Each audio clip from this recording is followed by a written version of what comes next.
السلام علیکم ورحمۃ اللہ وبرکاتہ۔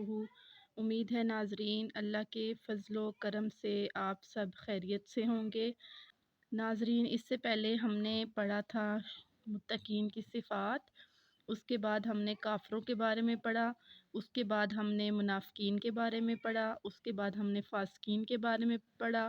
پھر اللہ رب العزت نے بتایا کہ کیسے میں نے تمہیں پیدا کیا، اور اب ہم پڑھ رہے ہیں کہ اللہ تعالیٰ نے حضرت آدم علیہ السلام کو دنیا میں کیسے بھیجا تھا۔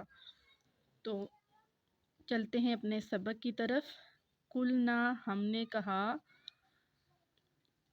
اہبطوا، اترو، منہا، اس سے، جمیعاً، سب کے سب، فَإِمَّا يَأْتِيَنَّكُمْ، پس آئے گی تمہارے پاس، منی، میری طرف سے، ہدن، ہدایت، فمن تبع، پس جس نے پیروی کی، ہدا یا میری ہدایت کی، فلا خوف، پس نہ خوف ہوگا، علیہم، اس پر، ولا ہم یحزنون، اور نہ وہ غمگین ہوگا۔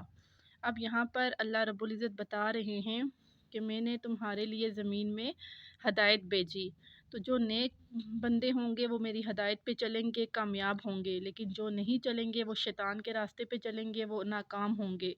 تو جیسا کہ ہم نے پچھلی آیات میں پڑھا تھا کہ شیطان نے اللہ سے کہا تھا کہ اللہ، میں آگے سے بھی گمراہ کروں گا، میں دائیں سے بھی گمراہ کروں گا، میں بائیں سے بھی گمراہ کروں گا۔ تو اللہ تعالیٰ نے کہا تھا کہ جو نیک بندے ہوں گے وہ کبھی بھی تمہارے راستے پر نہیں چلیں گے۔ تو یہاں اللہ رب العزت نے یہی فرمایا۔ پھر اللہ نے فرمایا والذین، اور وہ لوگ، کفروا، جنہوں نے انکار کیا، وکذبوا، اور جھٹلایا، بآیاتنا، ہماری آیتوں کو، اولئک، وہی لوگ ہیں، اصحاب النار، دوزخ والے، ہم فیہا خالدون، وہ اس میں ہمیشہ رہیں گے۔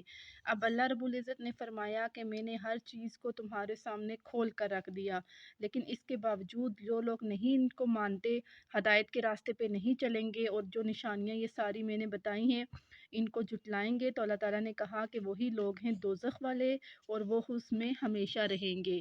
ناظرین، اسی کے ساتھ ہم اپنا درس ختم کرتے ہیں۔ کل انشاءاللہ ہم بنی اسرائیل کے بارے میں پڑھیں گے کہ وہ کون لوگ تھے۔ اللہ تعالیٰ اس کو ہماری عملی زندگی میں داخل فرمائے اور دنیا آخرت کے لیے ہمارے لیے اجر کا باعث بنائے۔ تو تمت بالخیر، اللہ حافظ۔